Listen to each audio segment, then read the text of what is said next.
কাইলৈ বিশ্ব খনিকৰ বিশ্বকৰ্মা পূজা। পূজালৈ মাজত মাথো কেইটামান ঘণ্টা বাকী।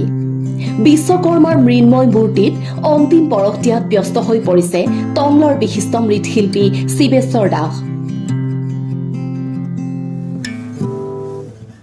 পৰম্পৰাগতভাৱে বিগত 15 বছৰে বিভিন্ন দেৱ দেৱীৰ মৃন্ময় মূৰ্তি নিৰ্মাণ কৰি আহিছে শিৱেশ্বৰ দাসে। টংলা চহৰৰ মাজমজিয়াত ৰাধা মাধৱ শিল্পালয় নামৰ মৃন্ময় মূৰ্তি নিৰ্মাণ কেন্দ্ৰটোত দিনে নিশাই শিৱেশ্বৰ দাসৰ লগতে দুজন কৰ্মচাৰীৰ সৈতে বিশ্বকৰ্মা মূৰ্তি নিৰ্মাণ কৰি ওদালগুৰি জিলাৰ বিভিন্ন ঠাইত প্ৰেৰণ কৰি আহিছে। এইবাৰ বিশ্বকৰ্মা মূৰ্তিত 700 টকাৰ পৰা 1800 টকালৈ দাম নিৰ্ধাৰণ কৰিছে। মূৰ্তি নিৰ্মাণৰ সা-সামগ্ৰীৰ দাম বৃদ্ধি হোৱাৰ বাবে মূৰ্তিসমূহত আগৰ তুলনাত কম লাভ হোৱাৰ কথা ব্যক্ত কৰিছে। আজিলৈকে পোৱা নাই কোনো চৰকাৰী সুবিধা মৃৎশিল্পী শিৱেশ্বৰ দাসে। শিৱেশ্বৰ দাস, মই 100টা মূৰ্তি বনাইছোঁ আৰু 100টা মূৰ্তি অৰ্ডাৰ পাইছোঁ। কাৰণ সেইকাৰণে আমি বহুত ব্যস্ত হৈ আছোঁ, দিন ৰাতি খাটি আছোঁ।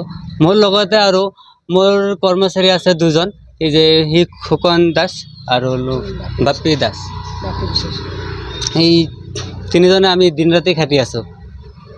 এইটো কাম কৰি মোৰ 5জন ফেমিলি লৈ চলাই আছোঁ মই এইটো কাম কৰি। পূৰ্বৰ তুলনাত এতিয়া তেনে বাঢ়া নাই, তথাপি জিনিসৰ যি দাম বাঢ়িছে, তাৰমানে গোটেই বস্তু যি দাম দিনে দিনে বাঢ়িয়ে আছে, কিন্তু তথাপি আমাৰ আগৰ তুলনাত এইবাৰ অলপ বাঢ়িছে, মূৰ্তিবিলাক অলপ দাম বাঢ়িছে। আপোনাৰ কিমান টকাৰ মূৰ্তি আছে ইয়াতে? আপোনাৰ 1000ৰ পৰা 3000 4000লৈকে মূৰ্তি আছে। আৰু মই চৰকাৰৰ পৰা এতিয়ালৈকে মই কোনো সুযোগ সুবিধা পোৱা নাই, কিবা মৰ্যাদা পোৱা নাই। কিমান বছৰ হ'ল এনেদৰে মৃৎশিল্পীৰ লগত জড়িত হৈ থকা? মোৰ আজি 15 বছৰ হ'লে। বিশ্বকৰ্মা মূৰ্তিৰ উপৰিও মই বিশ্বকৰ্মা, সৰস্বতী, তাৰপিছত দুৰ্গা, কালী আৰু বিভিন্ন ধৰণৰ মূৰ্তি বনাই থাকোঁ।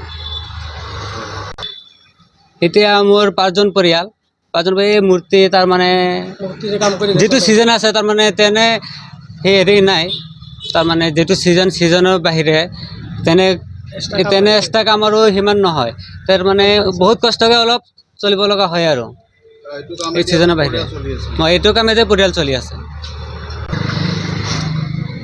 কিমান দিন ধৰি এই কামৰ লগত জড়িত? 15 বছৰ ধৰি এইটো কামৰ লগত জড়িত আছোঁ।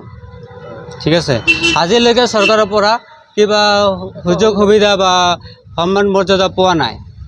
মই চৰকাৰক এইটো অনুৰোধ জনাইছোঁ যে চৰকাৰে যাতে মোক কিবা এটা যদি সুবিধা দিয়ে, তো মোৰ পৰিয়ালটো চলাবৰ কাৰণে সুবিধা হ'লা হয়। Desk report, news express, Assam.